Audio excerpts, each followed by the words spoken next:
그러니까 이게 바운더리를 중심으로 해가지고 밖에 있는 직접 환경 팩터들입니다. 이거는 뭐냐? 미시적 환경이자 직접적으로 기업의 운영에 영향을 감지하는 그런 요소들이죠.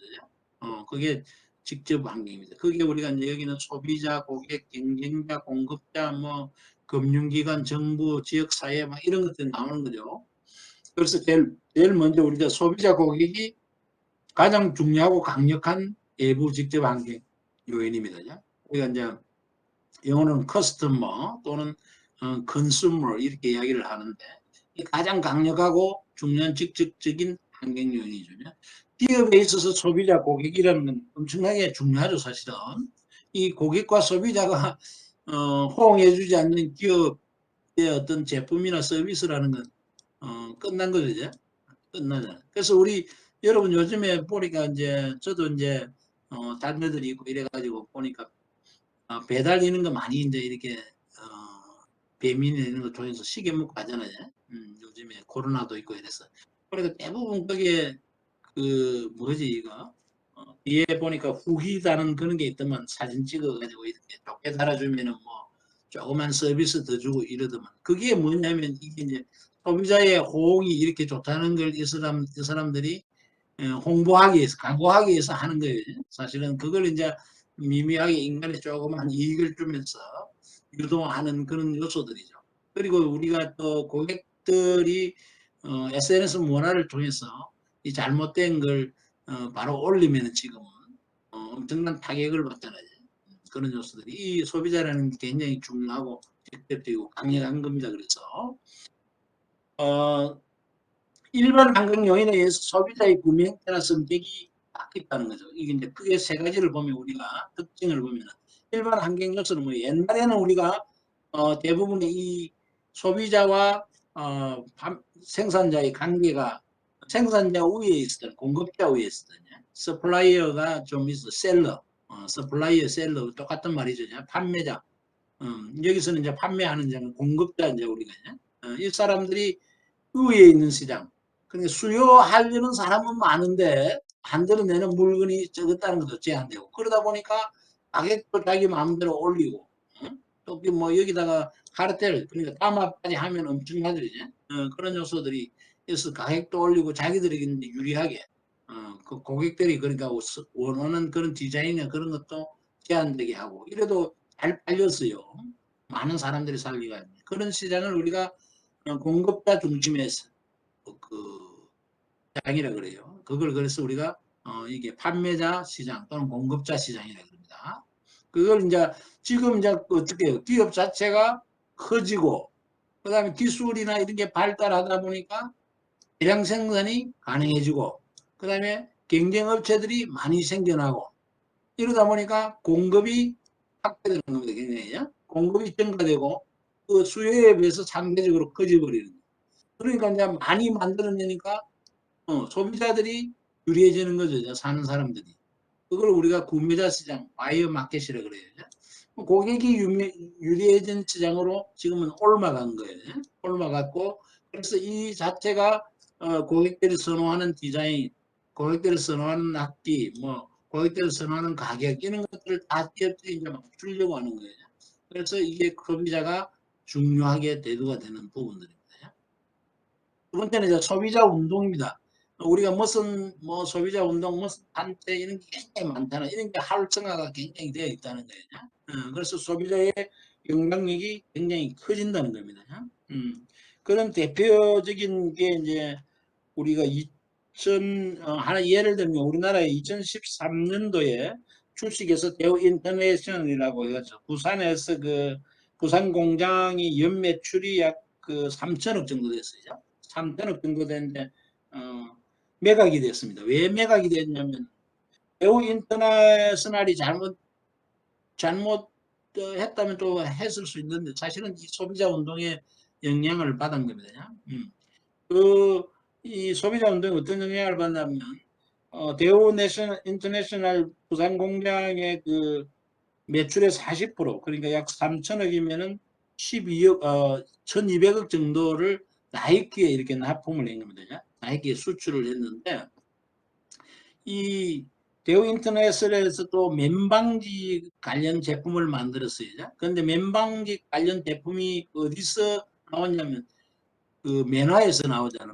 면화라는 걸 알죠? 면화 여러분들 그 면화라는 거 우리가 그 밭에서 키우는 그 이게 뭐지? 식물이죠, 식물이죠. 면화라는 이 식물이 있어요.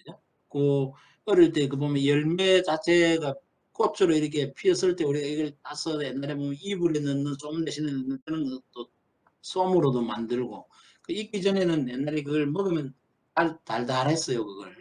그것도 먹고 그랬어요. 이제. 근데 그 면화를 하는데 이게 이제 제2의 면화 수출국이 생산국이 왜냐면 우크라이나면서 우크라이나 우즈베키스탄인데 우즈베키스탄에서 이걸 하는 데 있어서 아동 노동을 착취한 거죠. 애들 학교 안 보내고 이 면허 따고 이렇게 한 겁니다. 그걸 이제 소비자 운동 단체에서 이런 면허를 수입해서 생산하는 주식에서 대우 인터내셔널에 직접 영향을 준 게 아니고 이걸 수입하는 나이키가 세계적인 기업이니까 이런 소비자 영향을 많이 받잖아요. 그래서 이렇게 이런 거를 그러니까 철회를 그 배우 인터내셔널을 그거 이제 수출 그걸 하지 않으면 이런 아동 노동을 착지하지 말라고 이제 불매 운동을 벌이겠다 이런 이야기를 하면서 나이키가 이 소비자 운동에 굴복을 하면서 이런 대우 인터내셔널이 결국적으로 수출을 이제 맡기면서 매각 처리되는 그런 현상이 일어나는 거예요. 그리고 소비자 운동이 굉장히 옛날에는 뭐야 정보를 제공해주고 소비자들에게 어떤 물건에 대한 정보 그다음에 리콜을 어떻게 하고 문제가 생겼을 때 법적 제도적 어떻게 대응을 해라 하는 어떤 법이 있다 이런 걸 알려줬는데 그 범위를 넘어서 지금은 굉장히 강력하고 적극적으로 운동을 합니다. 그러면서 이런 기업의 흥망을 좌우할 정도로 강하게 돼요. 이게 하나의 또 특징이 되고 그러면 이게 바로 소비자들의 힘이 굉장히 강해졌다. 그다음에 이제 소비자가 우리가 뭐 최종 소비자도 있고 중간 소비자도 있잖아요. 중간 소비자라는 개념은 이제 새로운 엔드 그 컨슈머 최종 소비자에게 판매하기 위해서 중간으로 다시 그 어떤 물건을 만들기 위해서 가져오는 소비자 이렇게 구분이 될 수가 있습니다. 그래서 이건 중간 소비자는 주로 완제품이나 완제품을 만들기 위한 부품 그런 거죠. 최종 소비자는 주로 이제 완제품을 이제 이렇게 구매하는 그런 소비자의 형태가 있습니다. 이 그러면 이제 오버워치 게임의 한 장면인데 이건 뭐냐면은 2016년대 이제 대표적으로 이 소비자가 얼마만큼 중요한가 하는 예를 하나에 나타내는 게임에서 우리가 그 레전드 오브 리그 오브 레전드라는 이게 인터넷 그 PC방에서 우리가 점유율을 거의 40% 2016년도에 40%를 차지하던 그런 게임이 리그 오브 레전드인가 봐요. 라이엇 게임즈라는 그런 회사에서 만드는 건데 이게 점유율을 1위를 했는데 갑자기 그게 이게 뭐냐면은 블리자드라는 회사에서 만드는 오버워치라는 게임의 1위자를 내줍니다. 해주는데 그 원인이 뭐냐면 소비자의 요구에 빨리 부응하지 못했기 때문에 내주는 겁니다. 그 원인은 이제 그래서 어떻게 됐냐면 그 우리가 게임을 할 적에 보면은 같이 게임을 하는 사람에게 이길 수 있는 그런 그 프로그램을 제공하는 게 있는 거예요. 그게 우리가 말하는 헬프 프로그램인데 그걸 이제 간단히 줄여서 핵이라고 그러나 봐요. 핵. 응? 응.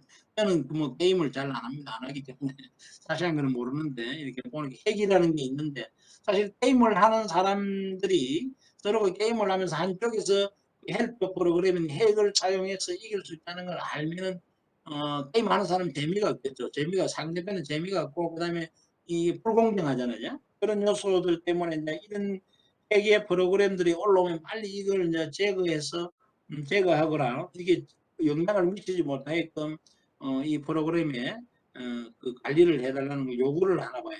그래서 소비자들이 이런 게 올라올 때마다 이런 라이엇 게임즈 회사나 또 블리자드 회사에 요구를 하는데 이 블리자드 회사는 이걸 빨리 소비자들을 요구에 호응을 해서 이걸 이제 막고 다시 방어를 해서 오버워치라는 게임을 할 수 있게끔 해주는 반에 라이엇 게임즈 회사는 리그 오브 레전드 이 게임에서 이런 핵이 그렇게 됐을 때 호응을 느끼는 거예요. 잘 변화도 안, 그거에 대해서 반응도 안 하고 그러다 보니까 하루아침에 이게 점유율이 바뀌어버리는 그런 현상입니다. 그러니까 소비자의 요구가 얼마만큼 중요한가, 강력한 거죠.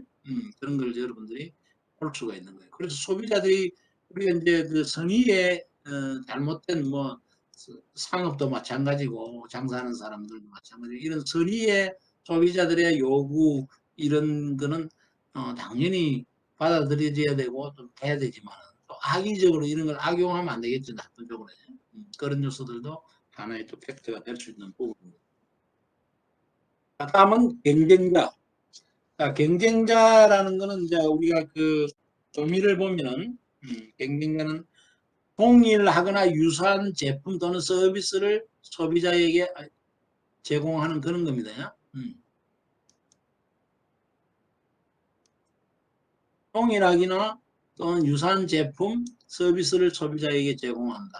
자, 유사한 제품이 보통 이제 우리 말하는 대체제라는 거예요. 대체제죠. 대체제는 뭐예요? 우리가 소비자가 이 서비스나 제품을 가지고 만족할 수 있는 그거를 꼭 이 물건이 아니더라도 다른 것을 통해서 만족할 수 있다는 거죠. 그걸 만족을 시켜줄 수 있는 그런 제품들을 우리가 대체제라고 그러는 거죠. 그러면 이런 그 경쟁자들 우리가 보면은 경쟁 강도가 중요하겠죠. 사실 기업이 경쟁을 하기 싫다면 경쟁 강도가 약한 쪽에서 우리가 해야만이 더 경쟁력을 가질 수 있는 거죠. 경쟁 강도가 강하면은 치열해지는 거죠. 출혈이 많이 생기고 어려워지는 질수도 있는 거고. 그래서 경쟁 강도를 결정하는 요인들이 굉장히 여기서는 중요하겠다. 그래서 경쟁 강도를 결정하는 요인들은 크게 우리가 처음에 보면 기존 기업 간의 경쟁률이 있어요. 기존에 우리가 이러한 시장에서 동일하거나 유사한 제품을 만드는 기존 기업 간의 경쟁이 있습니다. 그래서 이때 우리 경쟁력을 높이는 게 뭐예요? 경쟁이 심해지는 것은 경쟁 기업의 수가 많을 때 기존 기업에 수가 많으면 경쟁이 강해지겠죠. 출혈이 나타나는 거죠. 많아지는 거고. 이거 마찬가지잖아. 우리가 식당 같은 데도 여러분들 물론 뭐 포항기 때는 많아도 잘 되겠지만 어려울 때 딱 이 판가름 난다고. 음식이나 서비스나 질에 따라서 차이 이런 게 평소에 그런 게 어떤 데는 어려워져요. 경쟁이 심해지고 상황이 어려워지면 살아남기 어려워지지. 그런 게 이제 경쟁 기업의 수에 따라서는 또 영향을 미치고. 시장 점유율이 요 안에 있을 때 이제 이런 시장에 큰 시장이 있으면 점유율이 나는 이 점유율이 비슷하다 이렇게 비슷하면 어떻게 경쟁이 더 치열해지겠죠. 근데 이 점유율이 있는데 한 기업이 크게 가져가고 뭐 나머지 기업은 조금씩 잃고 또 뭐 어떤 기업은 또 그만 크고 이러면 점유율의 차이가 크면 경쟁을 안 하죠. 큰 데는 큰 파이를 먹고 조그만 거는 틈새 시장이라 해서 조그만 데를 먹게 되잖아. 비슷비슷할 때 서로 더 확보하려고 경쟁이 강도가 더 강해지는 거죠. 그 다음에 규모와 영업 방식이 서로 비슷할 때 규모가 큰 기업과 작은 기업은 잘 안 싸우죠. 그러면 이제 이런 거는 그런 겁니다. 그 다음에 기업의 영업 방식 이런 것들을 보면은 뭐냐 그 뭐 닭이나 있는데 뭐 먹이 줄 때 보면 그런 제가 이제 이런 거 보면 생각이 많이 나는 그런 거예요. 오히려 뭐 시장이 크다 이러면 먹이가 많다 이러면 닭들이 안 싸워요. 그냥? 그리고 또 약한 사람은 저 구석에 가서 조그만 데 가서 먹고 이렇게 또 닭들도 보면 그러더라고. 그런 게 있으면 틈새 시장에 가서 하고 하면 있던데 닭들이 힘이 비슷비슷하면 많이 싸우겠죠. 싸우고 그런 거예요. 그렇게 이제 비슷한 서로 먹으려고 패턴이 또 비슷하다. 규모와 영업 방식 이런 게 비슷하면 또 싸우는 거예요. 그럴 때는 우리가 경쟁 강도가 굉장히 강해지는 거죠. 그 다음에 산업의 성장률. 자, 산업의 성장률이 높으면 어떻게 되겠어요? 어떤 경쟁 강도는 낮아지겠죠. 성장률이 낮을 때는 경쟁이 더 심해지죠. 산업 자체가 커져가고 있다죠. 우리가 이 새로운 산업이 커져갈 때 그럴 때는 경쟁하지 않습니다. 계속 파이 산업이 성장하게 간다는 것은 그쪽의 시장도 자꾸 커진다는 거예요. 그런 거예요.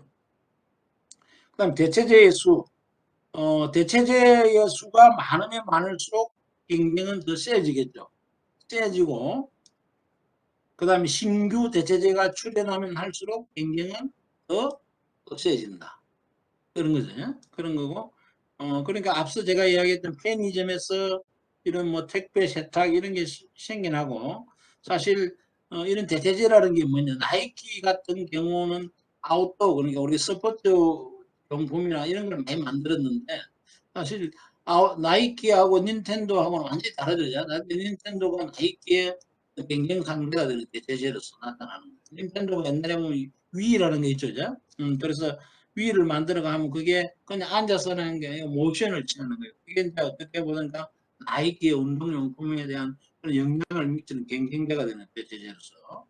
그 다음에 이제 또 이 위에 대해서 또 뭐가 생겨난다. 스마트폰이 바로, 스마트폰이 생겨나면서 위에 그 어떤 게임의 기능들을 다 뺏어버리죠, 모바일이냐. 그래서 이제 새로운 또 도약을 해야 되고, 이런 게 바로 대체제의 개념들이에요.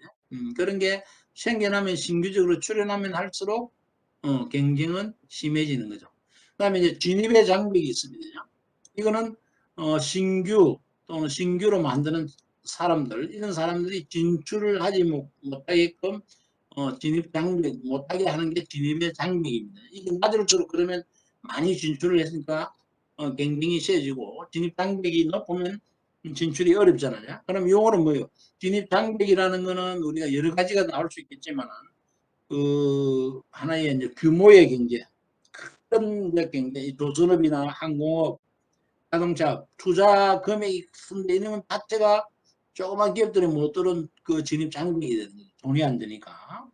그다음에 정부가 또 뭐 우리가 공공기관들 있잖아요. 한전, 전력에 대해서 도로공사 이런 데에서는 정부가 어떤 이런 것들을 조정을 해서 보호해줘. 장벽을 지나고 있어. 진입을 못하게끔 법률적으로.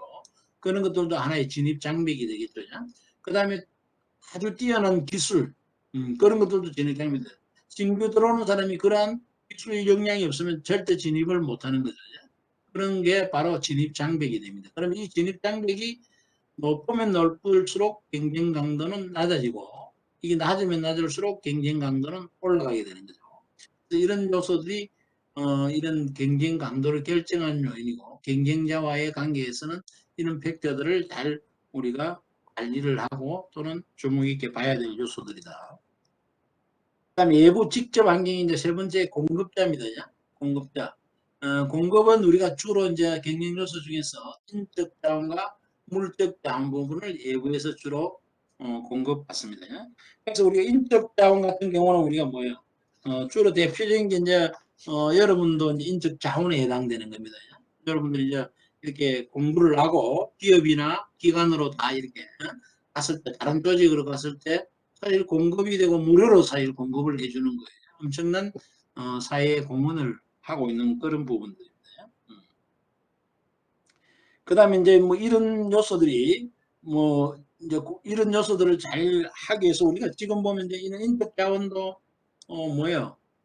인터넷 보면 이제 유료화해서 사람 인사고 뭐 휴먼 뭐 이렇게 여러 군데 또 많더라고. 그런 요소들을 통해서 이제 이것도 하는 상품화가 되고, 그런 데를 또 통해서 구직 또는 구인, 이런 요소들이 많이 일어나고 있죠. 그다음에 이제 이런 팩터들, 우리가 대우 자동차, GM 대우 자동차 같은 경우도 이 부품, 그 이런 그 물적 자원 부분들의 확보를 위해서 질적으로 굉장히 그 높은 물품 자원을 확보하기 위해서 협력 업체들을 이제 이렇게 상당히 좋은 세계적인 품질의 그걸 확보할 수 있도록 이건 인수할 때 이런 것들을 굉장히 중요한 팩트로 요구하는 그런 경우가 있었습니다. 그러니까 공급자 요소들이 이런 요소들이 보면 여기에 이제 보면 세계 자동차 부품사 매출액 순위 덴소라는 게 있지. 덴소가 없으면 토요타도 없다. 이 덴소라는 회사가 사실 토요타의 그 자동차가 세계적인 회사가 되는데 엄청난 기여를 했죠. 일본의 그 잃어버린 10년이라는 그런 기간에도 덴소가 이렇게 상당히 높은 매출액을 할 수 있었던 것은 그만큼 이 자동차 회사의 협력업체, 물적 자원을 제공하는 업체로서 상당한 그 단단한 기여를 했다는 거죠. 그런 요소들입니다. 그래서 이러한 공급자들이 얼마만큼 인적이나 물적 이런 걸 공급하는 데서 얼마만큼 우수하고 좋은 인력, 뛰어나고 그런 또 그런 그 제품을 더욱더 가치 있게 만드는 그런 부품을 어떻게 공급하고 제공할 건가 하는 거죠. 그러면 이런 걸 공급하는 업체들과 또는 기관들과 기업과의 관계를 굉장히 잘 가져가야 되겠다. 그래서 우리가 이제 기업들이 나오는 게 이런 서플라이 체인 매니지먼트입니다. 공급 체인들을 관리를 해야 된다는 거예요. 그래서 그냥 이렇게 공급을 받는 게 아니고 공급에 우리가 더 수요의 양질을 안정적으로 공급받고 그 대신에 공급자도 역시 자기가 늘 이렇게 납품할 그런 대상이 있는 거죠. 그러므로 해서 굉장히 수요자를 안정적으로 확보하면 그 정도로 편하고 탄탄한 거죠. 그런 관계를 서로 공급자와 이런 수요자의 관계를 협력의 관계로 어떻게 가져갈 건가 그런 요소들입니다. 그런 요소들이 이제 여기 보면 덴소와 토요타의 관계 이런 요소들이 되는 거죠. 그다음에 이제 이러한 요소들을 우리가 볼 때 또 예를 보면 그런 겁니다. 이게 꼭 그 공산품에만 해당되는 게 아니고 농산품, 수산업 이런 데도 해당되죠. 그래서 제주도 가다 보면은 그 어떤 이런 농장들에 보면 이마트 협력 농장이라고 이렇게 써놓은 데들이 있죠. 팻말로. 그런 것들이 바로 이 SCM에 관계돼요. 그런 좋은 양질의 농수산물을 해서 이마트에 납품을 하고 이마트는 수요자로서 안정적으로 계속 그걸 받아주는 겁니다. 서로 공생하면서 협력 관계로 가는 거죠. 그래서 이제 그 이마트 측면에서는 이런 걸 하나의 관리를 하는 거죠. 그런 요소. 다음은 이제 금융기관. 이제 자본이라는 것 중에서 우리가 물적 자본, 자본은 물적 자본을 주로 공급하는 공급자인데, 물적 자본, 자본에는 우리가 자기 자본과 타인 자본이 있다 그랬죠. 자, 특히 타인 자본에 해당되는 것은 금융기관을 통해서 우리가 조달하게 된다. 그게 이제 은행권인 금융기관을 통해서 대부분 우리가 대출이라는 빌려오는 돈이죠. 그런 거 있고 그 다음에 정권이라는 회사를 통해서는 이런 회사채를 발행을 해서 자본화를 시키는 방법을 씁니다. 지금 2020년대 상반기 때 보면 엄청나게 이게 회사채 발행 규모가 커지잖아요. 이런 요소들을 우리가 자금을 확보하기 위해서 금융기관도 외부 직접 환경에 들어가는 요소입니다. 다음은 지역사회, 커뮤니티입니다. 지역사회. 자, 지역사회가 우리 또 하나의 중요한 외부 환경 요소가 되는 거죠. 그래서 이거는 뭐 해당 기업이 속해 있는 시군구, 뭐 동리 이런 다 공공기관 단체입니다. 이런 게 지방자치단체입니다. 그런 요소들이 다 지역사회에 된다. 이거 뭐냐? 왜 지역사회들이 지금 보면 우리가 기업들을 이렇게 자기 지역으로 이렇게 그 자기 지역으로 이렇게 받아들여 가지고 우리가 자기 지역으로 가지고 가려고 하는 거잖아요. 어떻게 하면 자기 지역으로 올 수 있게끔 유인하느냐 하는 굉장히 중요한 겁니다. 그러다 보니까 이제 정치인들이 선거에 나올 때 보면은 뭐 경제 전문가임을 자처하면서 어떤 이런 기업들을 자기가 유치하겠다 이런 걸 이야기를 많이 하죠. 왜 그러면 기업을 유치하려고 하는 이런 것들이 예로서 많이 나옵니다. 우리가 우리 현대자동차가 미국에 진출할 때도 미국의 그 정치인들이 굉장히 현대자동차에게 구애를 많이 해요. 자기 지역으로. 그 현대자동차가 알라바마 쪽에 몽고메리 옆에 버밍햄인가? 그쪽인가 몽고메리 쪽인가 아마 거기 갔는데 이거는 뭐냐면 이제 그 지역의 발전하고 직접 관계는 고용의 창출하고 이제 좀 더 설명하고 그런 현대자동차의 문제. 그다음에 경기 파주에 보면은 우리 이제 LCD 공장, 필립스 LCD 공장 유치할 때도 지금은 LG 디스플레이 공장인데 이때도 마찬가지 파주에서 이제 가격적으로 이제 그 어떤 서류의 처리나 그런 유치를 위해서 걸리는 기간이 3년인데 1년 만에 모든 걸 해결해 주면서 유치를 하게 되는 그런 그런 것들을 하고 함으로 해서 이제 그게 어떤 결과가 되면 약 4만 2천 개의 일자리를 창출하게 됩니다. 그런 요소들이죠. 기업을 그렇게 지역사회들이 유치를 하려는 것은 주민들에게 고용기회 제공 아주 중요한 요소죠. 지금 주민들이 먹고 사는 문제, 또 주민들이 여유롭게 사는 거 이런 게 이제 돈이 들어와야 되니까 그게 이제 가게에 우리가 기업이 뭐냐? 노동에 대한 대가로 돈을 주잖아요. 그런 걸 고용 기회를 가져오는 겁니다. 그 다음에 세금, 법인세죠. 지방정부에 기업이 들어와서 사업을 잘해서 세금을 많이 낸다. 그러면 지방정부의 세수가 증가되는 겁니다. 그럼 뭐 이 세수를 가지고 주민들을 위한 복지, 정책 이런 데 많이 쓰잖아요. 지역사회 발전 뭐 이런 겁니다. 어려운 계층에 의해서 쓰고 그런 것들이 다 선순환이 되기 때문에 이런 세금 납부 그다음에 또 이제 지역에 있는 여러 기업들 조그만 기업들과 협력 관계를 맺어가지고 사회의 전체 지역 사회 발전에 기여할 수 있게 하는 거 그런 것들 때문에 지역 사회를 유치를 하려고 많이 신경을 쓰잖아요. 단 물론 이제 이런 긍정적인 요소 이면에 이런 피해를 입히는 경우에는 공격의 대상이 되지만 또 조심해야 될 게 있습니다. 이런 걸로 피해를 입힌다는 건 그렇죠. 기업이 들어와서 몰래 이제 폐수를 벌인다든지 아니면 또 공해, 이산화탄소 배출을 많이 한다든지 소음이 나서 막 주변에 굉장히 시끄럽다든지 또는 임금을 안 주가 이 임금 체불이 일어나서 이 지역 주민들이 굉장히 불만이 많다. 이런 경우는 굉장히 부정적인 또 요소가 되어 있죠. 그럼 지역 사회가 이런 기업들을 유치하고 어떻게 해서 이런 게 긍정적인 팩트를 강화시킬 건가 하는 요소. 그런 게 중요하겠죠. 그래서 기업 입장에서도 당연히 지역 사회의 관계를 중요시해야 됩니다. 여기는 이제 구글 우리가 보면 구글이 엄청난 내부 복제를 내는 게 좋지만은 구글 본사가 있는 샌프란시스코입니다. 여기 일부 주민들이 사실은 이제 데모를 하는 그런 거예요. 이게 왜냐하면 구글이 들어와서 이제 물론 이게 성장하고 발전하지만 집값이 오르고 그러다 보니까 월세도 올라버리고 본인들이 이제 임대해야 될 사람들이 내쫓기는 거예요.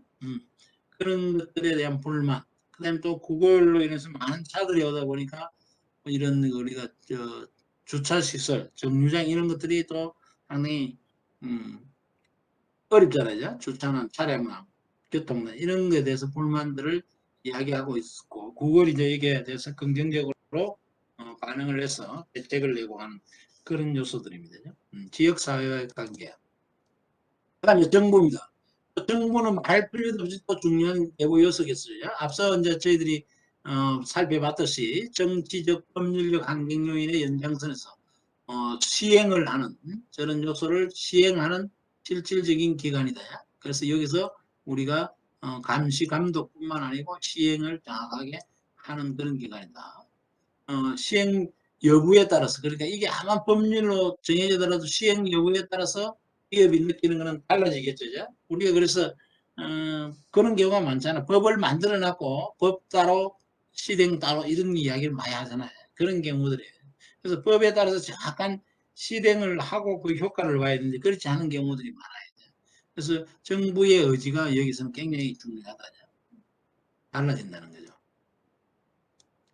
자, 이런 것들이 뭐 대표적으로 이제 뭐 옛날에 우리가 뭐 저 교통 이런 거 보면 경찰들 많이 이렇게 교통범칙금 끊고 할 때 보면 뭐 정부가 이제 이렇게 나서서 뭐 돈을 이제 이렇게 늘리기 위해서 한다 뭐 이런 이야기도 많이 하고 했었죠. 그게 이제 우리가 보면 이렇게 사회적인 이런 데 뭐 신경을 쓰겠다.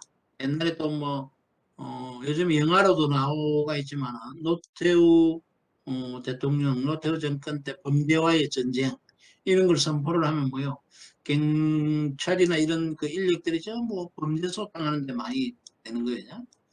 그런 거 기업도 마찬가지로 기업 활동에 있어서 정부가 이런 규제나 이런 것들을 어느 정도 강도 있게 하는 데 달라지겠죠.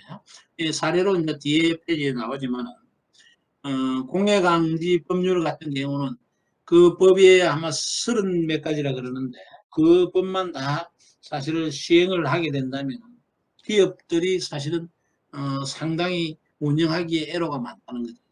그래서 이제 우리가 법도 사실은 이런 게 만들어 놓고 완전히 쓰면 안 되겠죠. 법도 시간이 지나면서 우리가 개선하고 없앨 건 없애고 다시 또 통폐합할 건 통폐합하고 또 발전적인 건 다시 만들고 이렇게 가야 되는 게 맞는 거다는 거죠.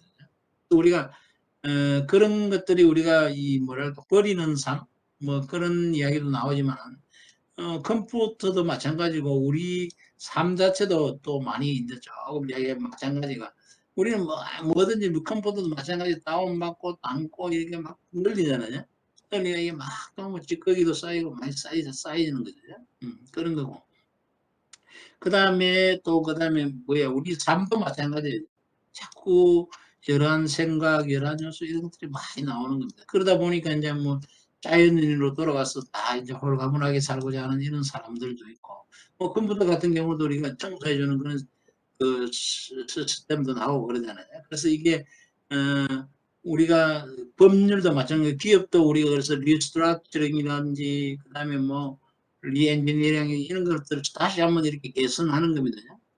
그런 것들이 이제 정부도 마찬가지죠. 그래야만이 그 우리가 대상자 국민 또는 뭐 기업인은 친화적인 그런 법률 정책들이 나오겠죠. 그 공해 방지 법률도 대표적이고, 서울의 관광버스 같은 경우 우리가 남대문이라든지 롯데월드 또는 이태원 지역 이런 데 보면 이 버스들이 이제 지방에서 남대문 같으면 옷 이런 거 떼려고 이렇게 보면 새벽에 많이 와서 서 있었어요.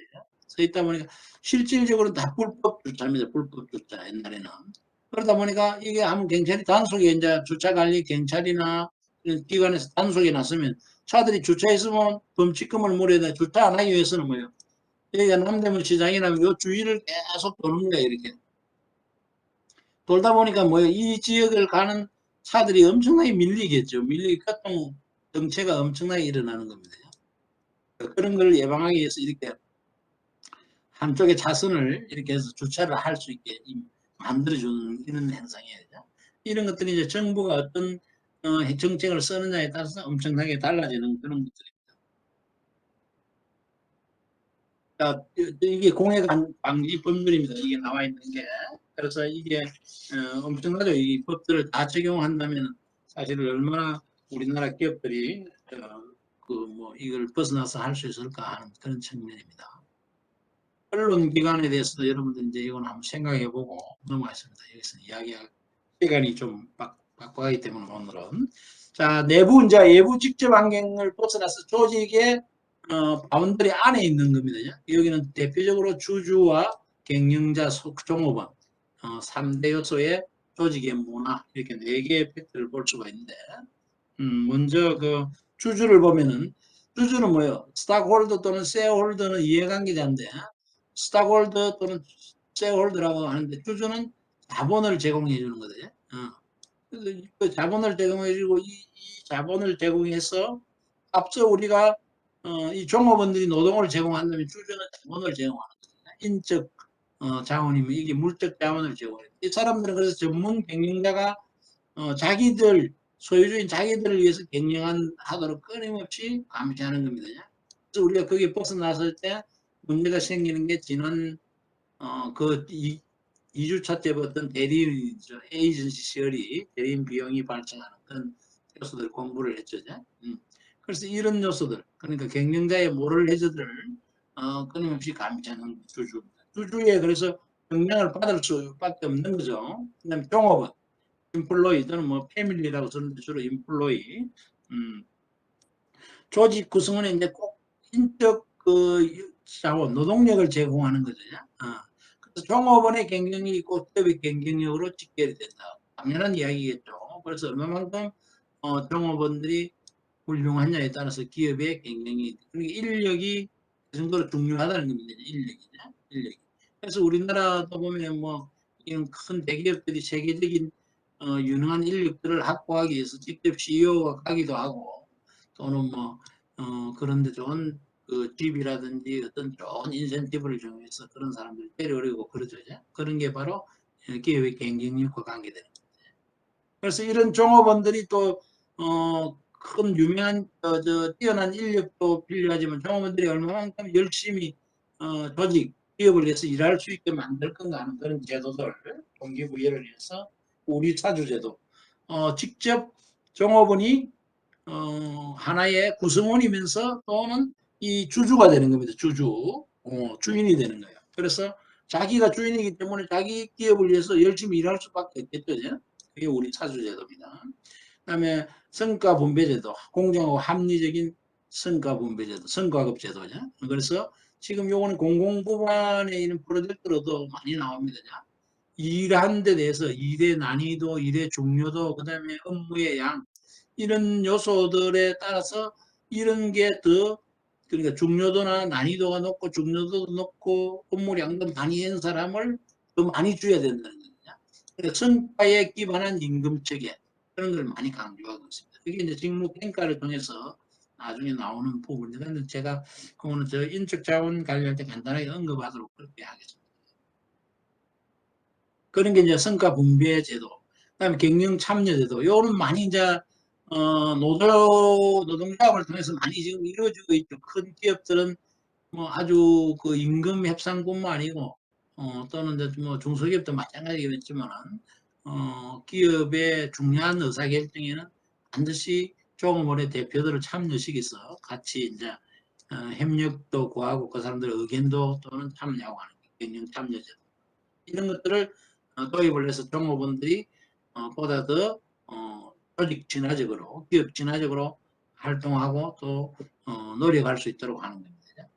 그게 대표적인 조직이 우리가 노동조합이잖아요. 노동조합은 조합원의 근익보, 그다음에 임금과 고용 안전성 확보 추구를 하는 그런 요소들이 있는 거예요.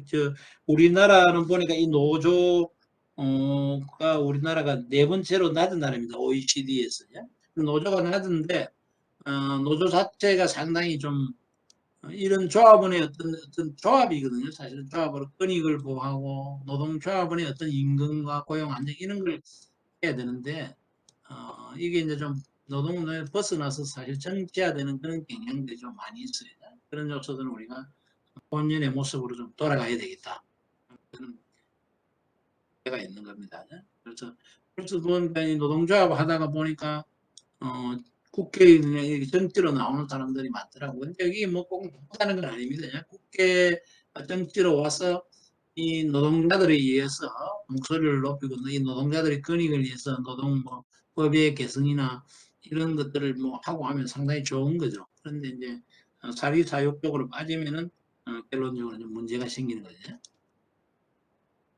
자, 이게 이제 우리나라 노조 OECD에서 한데 이게 네 번째로 적습니다. 근데 노조 자체의 이제 성격 이런 거는 좀 잘 살펴볼 필요가 있겠다. 그렇죠. 뭐 우리나라도 발전해 가겠죠. 발전해 가면서 노사의 관계가 상호 협력적으로 이렇게 가면서 전체 조직 우리가 정체입니다. 조직이 살아야 노도 살고 사도 살고 다 살지. 조직이 도산하고 없으면 뭐 노도 사도 어디서 다 없어지는 거예요. 그래서 얼마만큼 우리가 협력적으로 해서 조직이 잘 가면서 서로가 협력적 공생관계를 갖는가 하는 그런 요소입니다. 다음은 경영자, CEO입니다. 기업의 경영 활동을 지휘하는 사람, 목표 달성 여부에 중심이 있다. 선장이죠, 선장. 리더. 조직을 이끌어가는 사람, 상징적 요소. 저는 이제 경영자에 대해서 이야기했잖아요. 그 다음에 정보의 전파자, 이런 요소들입니다. 그래서 이제 우리 경영자는 뭐, 여러 사람들이 유명한 사람이 재결치도 훌륭한 그 경영자로 지위를 이렇게 판단대로 올려놨고, 그 다음에 지난번에 뭐, 일본에서 우리 닛산이 상당히 어려운 그 닛산을 갖다가, 적자에 시달린 닛산을 살려냈던 카를로스 곤. 근데 카를로스 곤이 이제 그 뭐, 돈의 어떤 도용 문제 이런 걸 해서 막 일본 그 법적인 제재하고 이런 게 있다가 여행 가방에 숨어서 이제 이렇게 나갔잖아요. 그거는 뭐 어떻게든지 그 이후로는 진행이 안 됐는데 그런 칼로스 콘도 이제 그 상당한 그런 경영자고, 그다음에 여기 나오는 앤더슨, 그다음에 리처드 앤더슨 같은 경우는 델타 항공에 2007년도에 들어가서 약 한 9년, 10년 정도 이거 기업을 해생시켜 놨고 61세에 깨끗하게 일선에서 이제 은퇴합니다. 이런 뭐 리처드 앤더슨 같은 경우도 훌륭한. 그다음에 또 뭐 스티븐 잡스, 자, 스티븐 잡스의 존재, 경영자로서의 그런 거 우리가 많이 느낄 수 있죠, 이런 요소들이 상당히 우리가 경영자가 영향을 미치는 요소는 엄청나게 크다 하는 거죠. 기업의 흥망에 영향을 엄청나게 미친다는 겁니다. 최근에 우리 이제 삼성 같은 경우도 이조영 부회장이 이렇게 구속되고 수감되면 이 값이 떨어지잖아요. 떨어지고 정시 같은 게 나와서 경영이 복귀하니까 쫙 올라가고 이런 요소들도 다 이제 그거는 CEO의 어떤 영향을 많이 미친다는 겁니다. 그 다음에 마지막으로 오가니제이션 컬처입니다. 조직 문화입니다. 자, 조직 문화라는 건 뭐냐? 문화라는 건 조직 구성원들이 그러니까 구성원들이 공유하는 가치관이나 신념, 사고방식이 바로 우리가 문화입니다. 조직 문화야. 그래서 조직 구성원들이 머릿속에 어떤 존재하고 있는 또 가압수행 이런 건 존재하고 있는 생각이나 가압수행 행동 이런 것들을 지배하기 때문에 이게 상당히 목적 달성에 영향을 많이 미치게 된다는 거죠. 그래서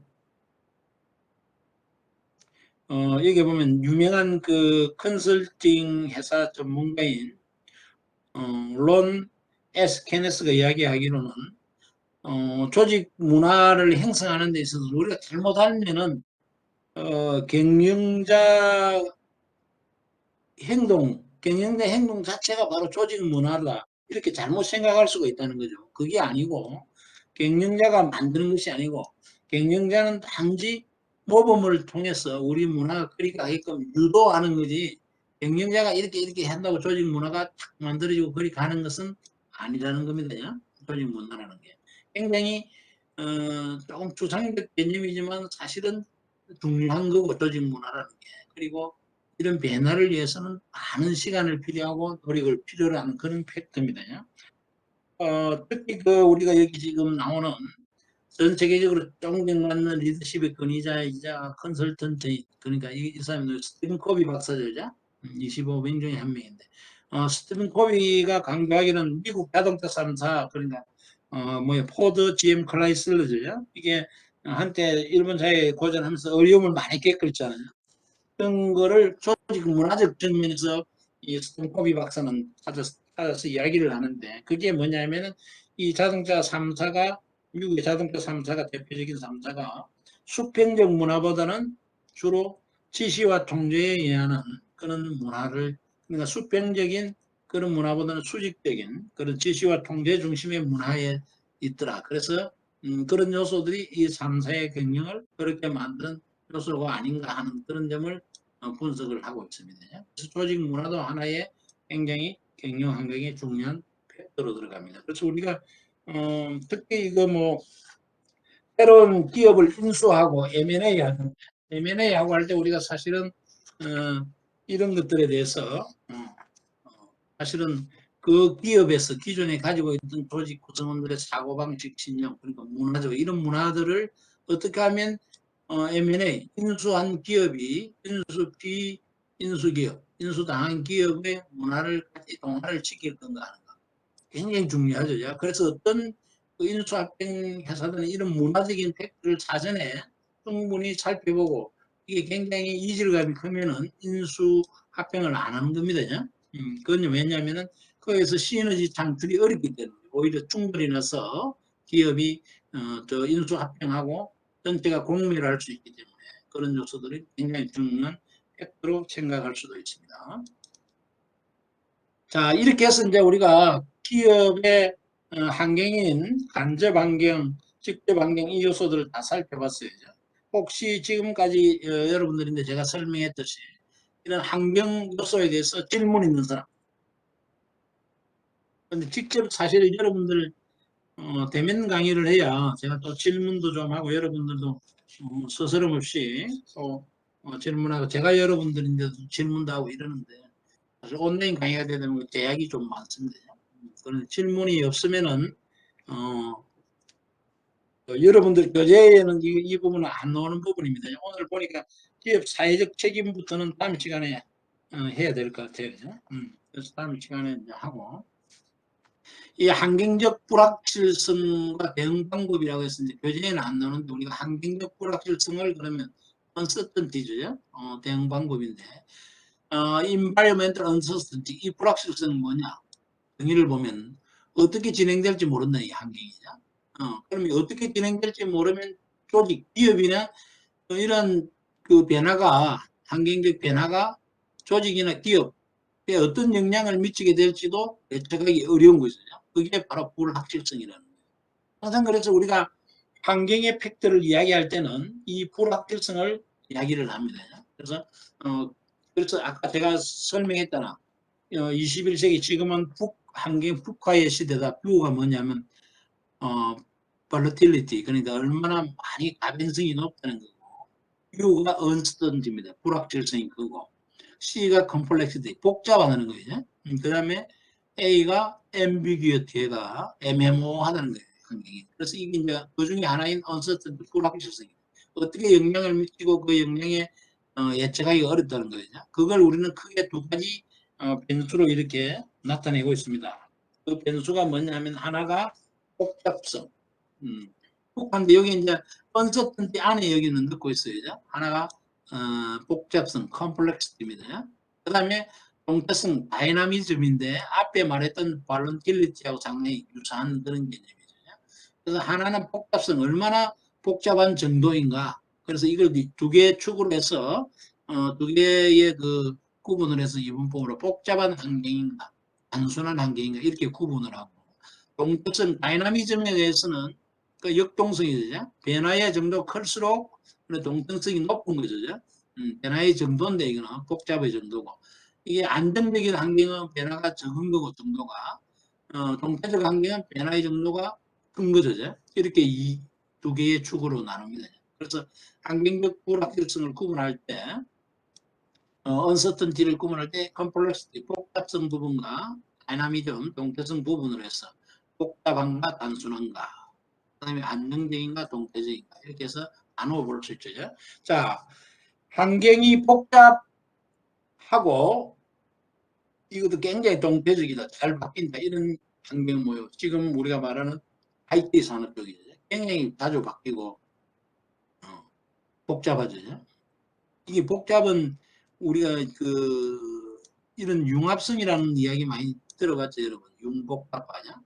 지금은 이제 그러니까 이런 융합의 시대입니다. 사실 IT 기술이라는 게 사실 하나로 이렇게 딱 되는 게 아니고 빅데이터 뭐 이런 거, 그때가 IoT, 그다음에 AI 이런 게 앞으로 뭐 드론봇 자꾸 이런 요소들이 서로 상호간의 연결을 다 가지게 되는 거예요.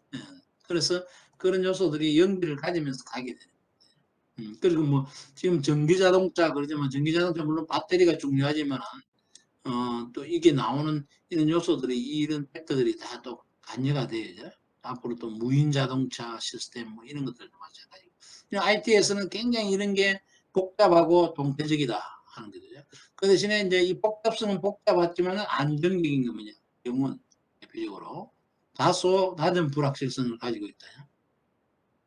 영원 같은 데는 조금 복잡은 하지만은 이런 동태성 변화의 정도는 크지 않다는 거예요. 우리가 보면 그때 실질적으로 변화는 크지 않아요. 복잡하지만. 그 다음에 복잡성이 단순한데 동태적이다. 자주 변화의 정도가 크다 하는 게 패션 산업입니다. 패션 산업은 보면 우리가 다소 높은 불확실성인데 변화가 자주 바뀌죠. 패션도 보면 변화가 자주 바뀌는데 그 복잡하진 않아요. 변화하는 게죠. 그렇지만 이제 복잡성도 아주 단순하고 동태적, 변화의 정도가 안정적인 게 바로 낮은 불확실성인데 학교 앞에 식당 같은 거예요.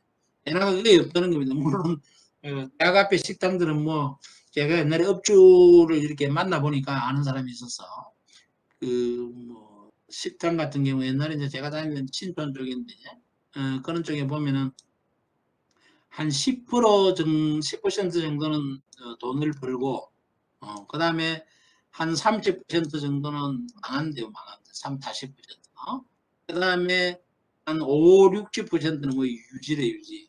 이게 무슨 말이냐면, 돈을 벌면 2년이나 한 3년에 한 번씩 학교 앞에 이게 리모델링을 해줘야 되는데, 리모델링을 안 하면은 젊은 친구들이 오질 않는데요.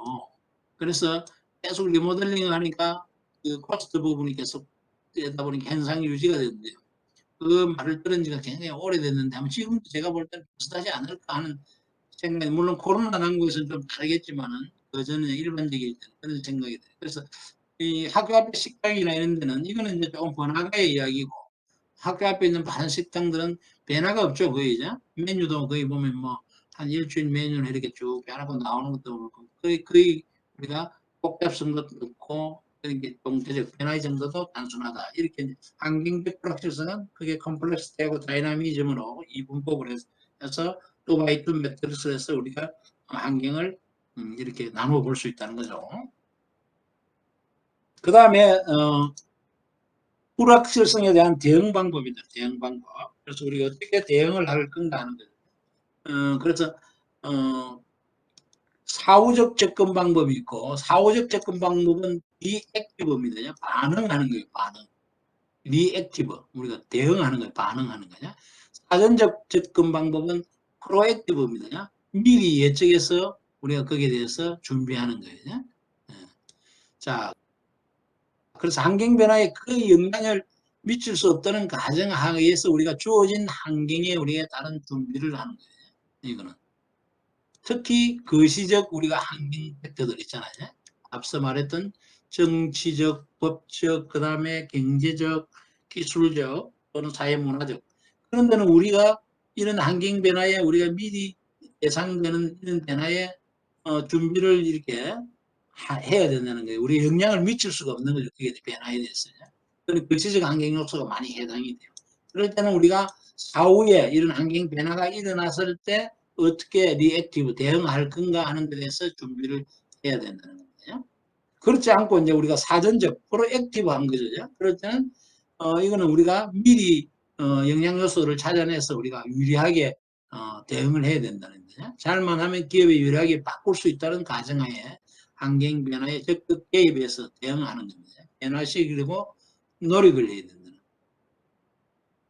물론 뭐 이런 거는 아까 직접 환경도 관계되지만은 뭐 꼭 그렇다면 우리가 뭐 아까 미국에 대한 그 총기 그런 것도 마찬가지예요. 총기 회사들 입장에서는 그 총기 규제나 이렇게 법이 생겨나면 엄청난 자기들의 그 이익이 줄어드니까요. 그건 존폐하고 관계가 되죠. 그러니까 사전에 로비를 해서 이런 법이 안 생기게끔만 이런 요소들은 어떤 사전적 프로액티브한 어프로치가 되는 겁니다. 그런 요소들이에요. 그래서 그런 우리가 그게 두 가지 측면을 가지고 접근을 해야 된다.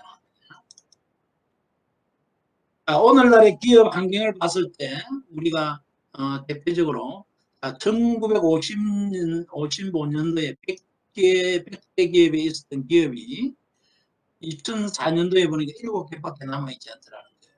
그러면 이게 뭐야? 한 50년 정도 흘렀나? 그런데 7개 남아있는 거예요. 그러면 한 90%가 사라진 거죠. 75년도에 100개이던 게 2004년도 되니까 몇 개요? 약 30년 되니까 20개 정도. 5분의 1, 20% 남는 거죠. 그 다음에 15년도에 2004년, 약 10년 되니까 50% 남죠. 10년에 50% 정도. 그 다음에 30년에 20%. 그 다음에 50년이 되니까 7%. 기업이 이렇게 불확실성하에서 우리가 살아가서 생존하는 게 굉장히 쉽지 않죠. 그래서 100년 기업, 뭐 이렇게 우리가 찾는 거, 이렇게 100년 기업이라고 이야기하는 거, 이런 것들 상당히 쉽지 않은 겁니다. 엄청난 노력, 그 다음에 이런 불확실성하에서 대처 이런 걸 엄청나게 잘했던 그런 기업들, 그래서 존경받아서 마땅하죠. 근데 뭐 요즘에 보니까 식당들도 맛집 기업 있는데 보니까 막 7, 80년 이런 기업들이 식당들이 있더라고. 그런 데도 마찬가지로 존경받아야 돼. 그만큼 고객들의 사랑을 받는다는 거죠. 이런 거 환경을 보니까 기업 간에 치열한 경쟁이 있더라. 당연하죠. 급격한 기술 혁신과 앞서도 얘기했지만 글로벌화. 시장 자체가 굉장히 커지고 또 이런 커질 수밖에 없는 우리 그 수단, 뭐 수송의 수단, 그 다음에 교류, 뭐 기술 이런 것들이 변화하다 보니까 그러니까 파이 자체가 커지고 그 안에 많은 업체들이 들어오니까 경쟁이 치열해지는 거죠. 그러려면 여기 살아남으려면 스스로 지속적이고 능동적으로 스스로 변화해야 된다. 춤페트의 것처럼 파괴적 창조 이런 걸 계속 해나가면서 스스로 변화 핵심을 해가야 된다는 겁니다. 두 번째, 기업 활동의 글로벌화. 글로벌화는 어쩌죠? 규모, 시장 규모가 굉장히 커지고 원가를 절감해야 된다.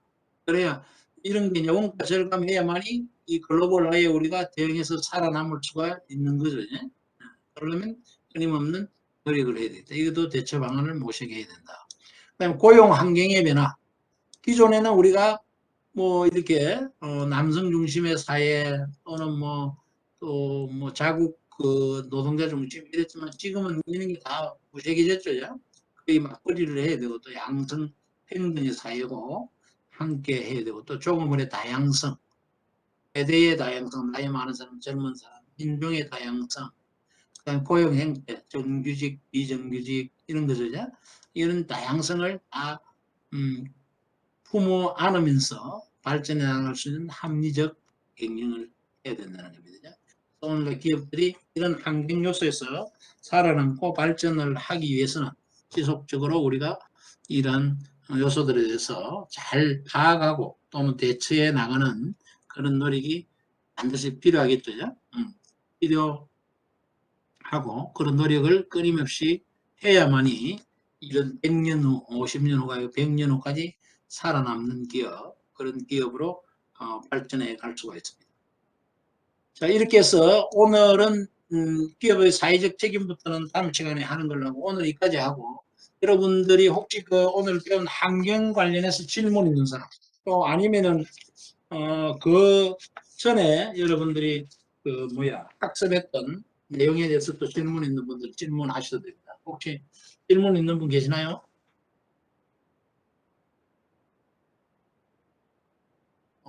질문이 이제 없는 것 같네요. 질문이 없으면은 혹시 이제 오늘은 시간이 거의 다 됐기 때문에 출석은 제가 부르지 않겠습니다. 부르지 않고 그 대신에 그 제가 그 파악을 했는데 체크를 안 해놨네요. 두 분이 있던데 두 사람이 그 이 1주차는 전부 제가 출석 처리를 한다 그랬죠. 했고 2, 3주차에 결석으로 처리된 사람이 두 사람이 있어요. 자기 그 출결 사항을 확인해서 내가 보니까 출석을 안 한 건지 정확히는 모르겠어요. 본인이 안 했다면은 뭐 인정을 하면 되고 했는데 결석 처리가 돼 있으면은 반드시 저희한테 그 메일이나 이렇게 알려줘서 제가 그쪽을 확인하고 그리고 본인이 왜 그렇게 결석 처리됐는지는 그 이클래스 접속을 안 하고 다른 그 웹엑스 시스템으로 들어오면은 이게서 그 시간에 대한 그게 적용이 안 되더라고요. 그러니까 그런 요소들을 잘 확인해 주시길 바랍니다. 확인해서 본인이 본인 걸 잘 챙겨야 되겠어요. 자, 이렇게 해서 오늘 환경 관련해서 강의를 여기서 마치고 다음 주에 우리가 이제 기업의 사회적 책임 윤리 경영, 그다음에 의사결정에 대해서 공부하는 걸로 하겠습니다. 이현우 학생이 그 결석으로 처리되어 있던가요?